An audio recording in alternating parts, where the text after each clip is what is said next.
And the awakening is something that I think is a really, really interesting thing for all of you who are still just like head deep into the codependency and you're still in those toxic relationships and you're feeling so stuck and trapped. Do I get out? Do I not get out? Am I too old? Am I going to be alone? Am I going to, that dance that we do, that back and forth, if I'm not sure what exactly to do. And there's a lot of people that are there. Well, here's what happens. When you finally decide to make the decision to end it, and no matter what anyone says or does, you are willing to do really whatever it takes to move forward, you're going to have pain. Because this pain is going to be the pain, not just from that relationship that you just broke up with or ended. It's going to be pain from every other relationship where you haven't spoken your mind. It's going to be pain that you didn't realize that you felt from when you were 5 years old and something happened to you that you never told anybody. You're going to feel pain that is intense, and it's going to be from all over the place. All of those things where you said, I'm okay, I can handle it, and you sucked it down. You pushed it down and you were like, I can handle it, I'm strong, I'm independent, I can do it. And all of that pain comes up. And here's what happens for a lot of people. When that pain starts to come up, we're so used to helping everybody else that as soon as we start to feel that pain and that discomfort, we go backwards. We're like, oh, that feels really bad. I'm feeling all of this pain that I've been suppressing my whole life. And now here it is and it hurts and it's uncomfortable and I don't like it. And we go back to what's comfortable, which is not healthy. It's the toxic patterns that we go back to. Here's the good part though. If we can push through that discomfort, if we can feel all that pain that has been put to the side and stuffed down for so many years of our lives, and we can feel it and cry. And, you know, I went through a depression. I couldn't get out of bed. I couldn't eat. I couldn't breathe. I felt like someone was sitting on my chest. For days, I would just get up and be like, and I would literally say to myself out loud, this too shall pass. And I would hope that the next day when I woke up, I'd be able to breathe again. And there was, for a long time, that was not the case. And it was not from the ex. It wasn't. It wasn't even from being ghosted. It wasn't even from the health issues I was having. It wasn't even from any of those things. It was from all of those things. It was from all of the years of being the strong one, the one that everyone could go to, that could handle everything and take care of everything. It was all of those years that came up and really made me look at myself and say, this has to change. This has to be different. I cannot go through this pain again. I need to allow myself to feel all of the pain. But here's the cool part. After you move through that, that's where the awakening happens. And for me, the original name of my business was actually called Mind and Body Awakenings. And there was a very specific reason for it.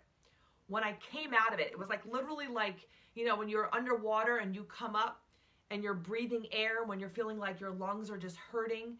And then all of a sudden you're like, and you take that deep breath in. It's kind of what it felt like, but better.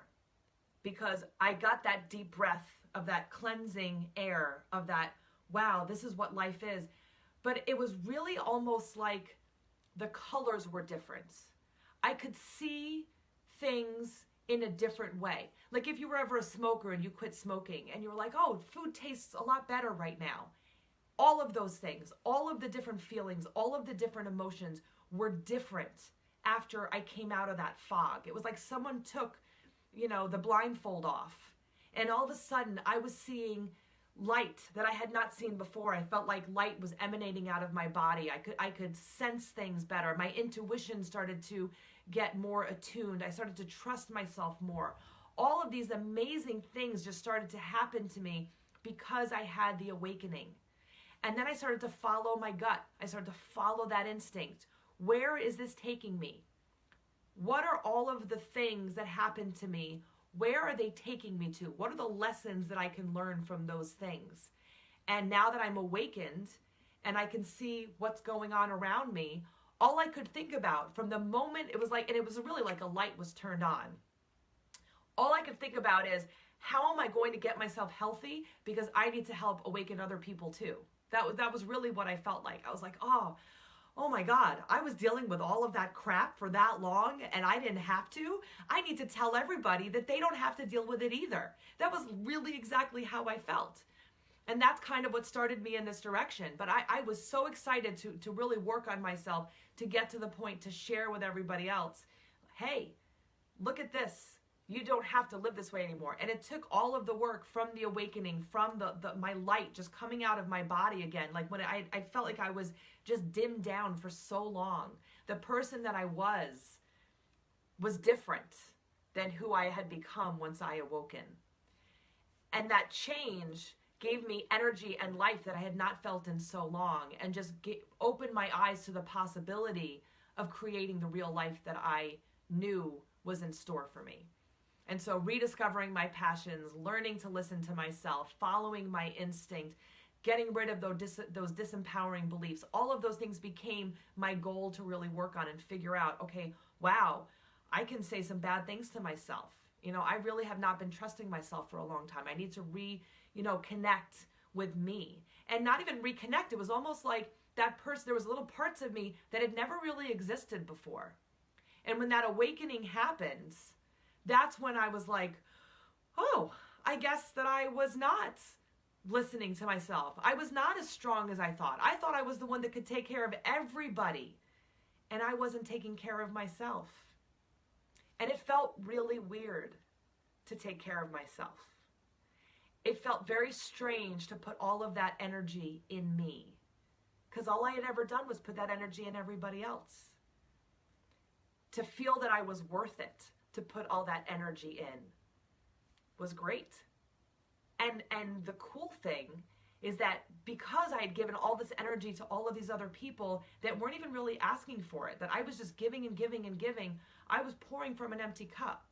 So once I started taking care of myself and getting myself filled back up and get my light shining and feel myself emanating like I never had before, to a place I had never ever been before, then I was able to breathe in that wonderful healing energy and that air and that freedom and all of those great feelings. And then I was able to start sharing that with everybody else again. But it became from a different place. It came from a place where I was already full and I was giving from the extra, as opposed to I was drowning and trying to still save everybody else.